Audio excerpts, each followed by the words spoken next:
tras haber tenido conocimiento recientemente del informe del letrado municipal o del recurso que el letrado municipal ha presentado al juzgado número 5 tras el archivo, según el juez, por prescripción del delito de la Carmencita, o nos parece que ha sido muy significativo las acusaciones o los delitos que manifiesta el letrado municipal que se aprecian en dicho convenio, ¿no? Y hasta ahora nosotros una de las cosas que hemos estado manteniendo siempre es que se había producido o un delito de falsedad, un delito de falsificación, incluso se podría hablar incluso hasta de una negligencia si no se hubiese aclarado bien, un error administrativo podríamos hablar a la hora del que se redactó el convenio, pero ahora ya el letrado municipal no habla de negligencia, sino lo que sencillamente ya habla es de tráfico de influencias y estafa. Y el tráfico de influencias y estafa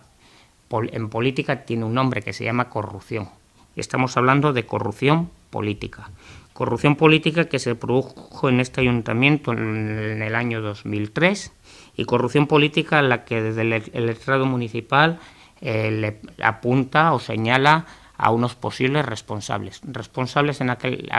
políticos de aquel entonces. Recordamos que en aquel entonces estaba gobernado este ayuntamiento por el alcalde Javier López Marcano, pero también destaca en esa corrupción política a 3 funcionarios, los cuales no dicen los nombres, que bueno, eso creo que habría que preguntárselo a ellos, o a él, o a la alcaldesa, o que lo dirá si tiene la posibilidad ante el juez quiénes son esas personas, pero estamos hablando ya de un tema bastante escabroso. Ya no estamos debatiendo aquí sencillamente si el señor Luis del Río, que es el acusado hasta ahora, tiene derecho o no tiene derecho a la indemnización de los 4,5 millones de euros por el convenio urbanístico que se firmó, sino que ahora ya estamos hablando de que independientemente de que tenga o no tenga derecho a esa indemnización, que a nuestro juicio si hubo esa manipulación del convenio no tiene derecho, pero será un juez el que lo tenga que decir, pero estamos hablando ya de corruptelas políticas. Y cuando se habla de corruptelas políticas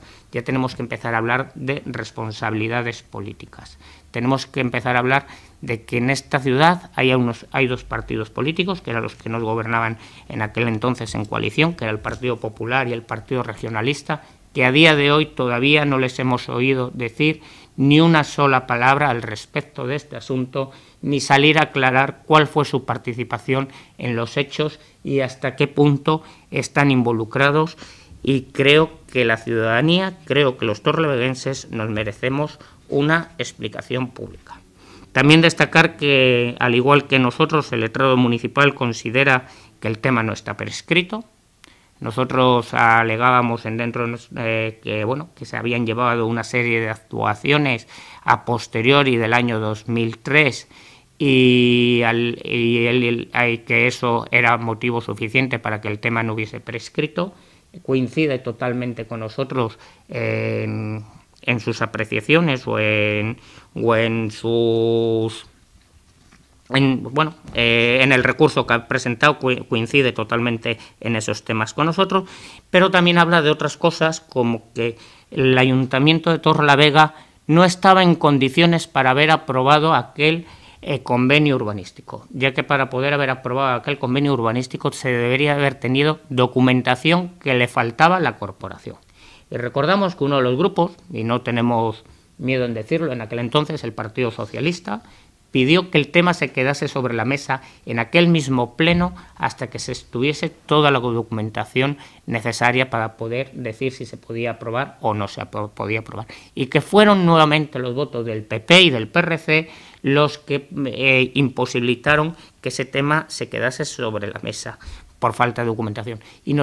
faltaba documentación tan importante como la escritura pública que se acababa de firmar 3 días antes, y el Pleno del Ayuntamiento de Torrelavega desconocía que esa finca que estábamos nosotros comprando o valorando en 3.900.000 euros 3 días antes se había escriturado públicamente por 900.000 euros.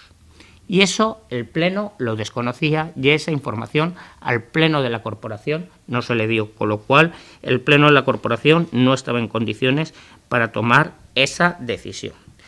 Curiosamente, el letrado municipal compara este tema con uno de los temas que, bueno, más titulares y más repercusión en la corrupción de este país ha tenido, como es el del Palau de la Música. Un tema que, si recordáis, detrás de ello, al final lo que se ha demostrado es que había financiación ilegal de partidos. En ese caso hablábamos de Convergencia y Unió, porque ocurrió en Cataluña. Aquí creemos que también podemos estar hablando de financiación ilegal de partidos y creemos que eso se tiene que aclarar.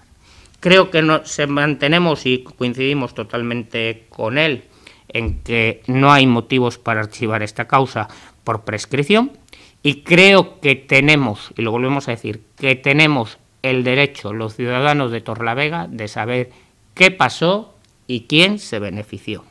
Y creemos que en ese qué pasó, quién se benefició, hay que aclararlo judicialmente y si ha habido corrupción deben de ser castigados por el delito cometido. También, pero independientemente de que al final el tema se juzgue o no se juzgue porque haya prescrito o no haya prescrito, lo que sí hay que empezar a exigir es responsabilidad política, que la responsabilidad política tiene que ser independiente a la responsabilidad judicial, porque estamos hablando de dos tipos de responsabilidades distintas. Y en este caso tenemos que exigir responsabilidad política a los concejales que entonces formaban parte del equipo de gobierno, que era el Partido Popular y el Partido Regionalista, porque a día de hoy, aunque hayan pasado ya 12 años de aquello, todavía hay muchas personas que estaban formando parte de aquel equipo de gobierno que siguen activamente en política,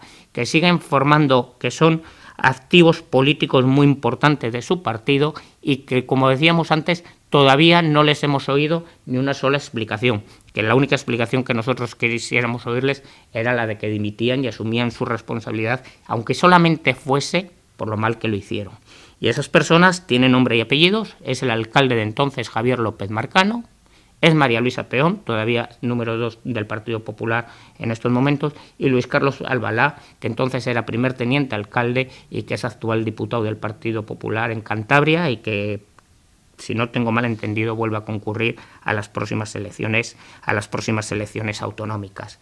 Dicho todo esto, lo decía antes, ¿no? Tenemos ese derecho a saber lo que realmente ha pasado, tenemos derecho a que se esclarezca si alguien se benefició de esto, y es que lo que es muy grave, y no hemos de olvidar, es que este convenio se firmó a 3 días de las elecciones municipales, algo que ya de por sí es sospechoso, algo que se estaba firmando cuando el que lo estaba firmando sabía que tenía muchas posibilidades de no volver a ser el alcalde de esta ciudad, ni a volver a estar legitimado para poder volver a tomar un acuerdo como el que se estaba tomando. Si esto no se aclara, si a esto no si al final no somos capaces ni la justicia ni políticamente de poder saber lo que allí pasó, el resultado final va a ser muy claro. Que los torrelaveguenses vamos a tener que indemnizar a un empresario que posiblemente nos estafó con convivencia o con participación de parte de los políticos de entonces, le vamos a tener que indemnizar con 4,5 millones de euros. 4,5 millones de euros le vamos a tener que pagar por algo que él había comprado unos días antes de firmar este convenio por 900.000 euros.